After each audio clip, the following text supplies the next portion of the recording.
Good day, YouTube, and welcome to another episode of the Albino Rhino Beer Review. Today we have a beer I picked up at the LCBO. This beer is from another brewery I've never had anything from. This brewery is Bobcaygeon, the Bobcaygeon Brewing Company. This is the Common Loon American Pale Ale at 4.8% alcohol by volume. 4.8. Look, another APA, another Pale Ale, another whatever, right? They're all over Ontario. They're all over.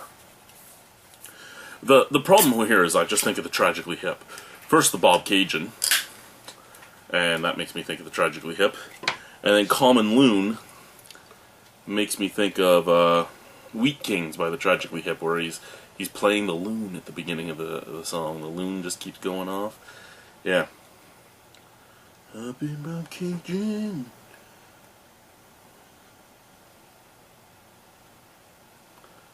Alrighty.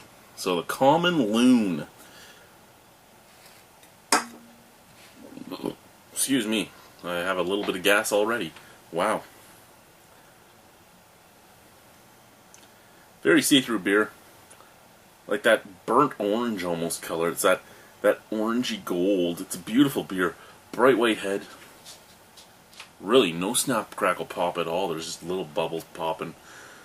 So that head's going to stick around a little bit. I guess we can give it a sniff, Kay. Okay, give it a sniff, Kay. Okay,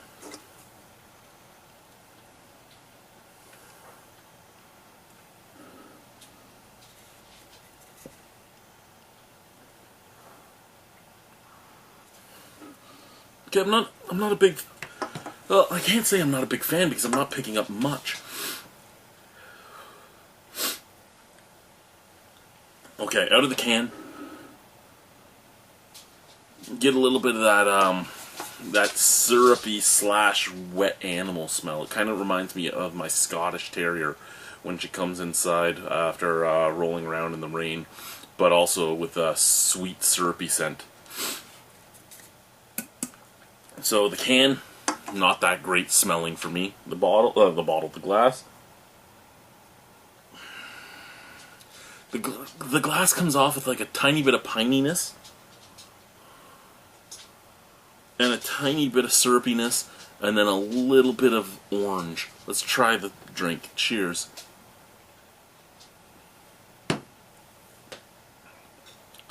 Very light-bodied. Very light-bodied, very easy to drink.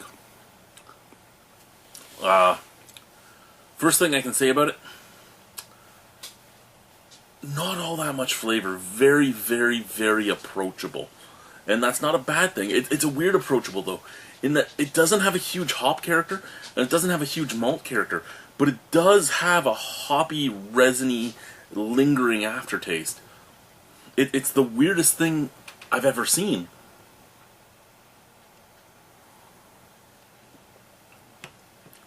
Yeah. I drink it, and I get a little bit of this, a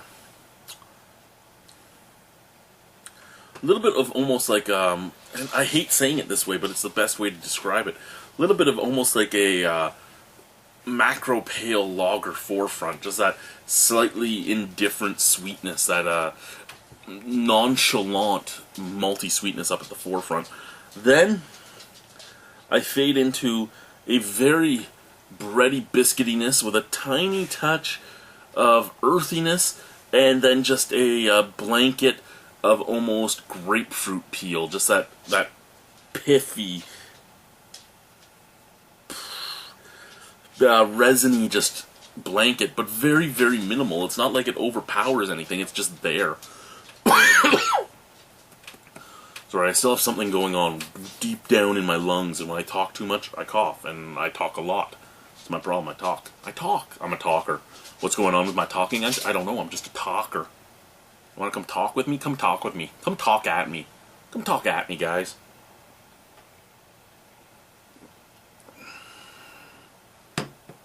Yeah, it's in no way bad, but it's also in no way something I could see really take off in like Toronto or London or Barrie or Ottawa or any of the big major metropolises here in Ontario. I could see this being huge at Bobcaygeon. I mean, because it is very approachable. I could see this being something huge in cottage country. I could see this being something huge. It's huge. It's huge, man. It's gonna be huge. I could see this be huge in camping trips, stuff like that, because it is a beer. It has some flavor, but it's also, even at basement temperature, it's very approachable and very easy to drink. It's very easy to share with your buddies. So for that, I could see this being a good beer to do that with. But could I see it be a beer that's in my regular rotation? Probably not. Could I see it be a beer that I could see myself drinking with my buddies? Yeah, sure. That being said, do I think that it's a beer that I will ever buy again unless I have a reason to? No, probably not. But does it tell me that Bobcaygeon can make some nice beers? Yes, it shows me that Bobcaygeon Brewing Company can do well. There's no faults in this beer. It's just not really up to what I personally like in a beer. And that's perfectly fine. You're allowed to not like it. You're allowed to think that it doesn't taste as good as you want it to taste, as long as you have constructive reasons or you can explain why that is, instead of just saying, no, I fucking hate it. Well, why do you hate it? Well, because I fucking hate it. No, that's not a good enough reason. You can just fucking hate it. You can just fucking hate it, but please explain it. I'm explaining it. It doesn't have all that much flavor, and the flavors it does have, I do appreciate, but I'm not really all that into. Out of 10 on it, probably a 6. I think it is better than a lot of beers out there. I think it would be a great introductory beer. I think it would be a great sharing beer. But other than that, I don't really see myself really drinking it all that much. Again, please try it yourself. Let me know what you think, because I always love knowing what you guys think. And you got to remember, with beers, there is a flavor expectation, and there's also just things that come up. Your surroundings really do change. I mean, if I was sitting in front of a campfire in the middle of September with my buddies and the tents behind us and all that, I would probably be in love with this beer. Hear the common loon, hear the Canadian loon, making its loon sounds in the background, maybe listening to some hip, or listening to some Metallica, or something else that I really enjoy. Just having fun with my buddies. I could see myself really love it. So cheers, guys. Thank you for watching. Have a wonderful evening. Au revoir. A bientôt. See you soon. Common Loon by Bobcaygeon. Cheerio.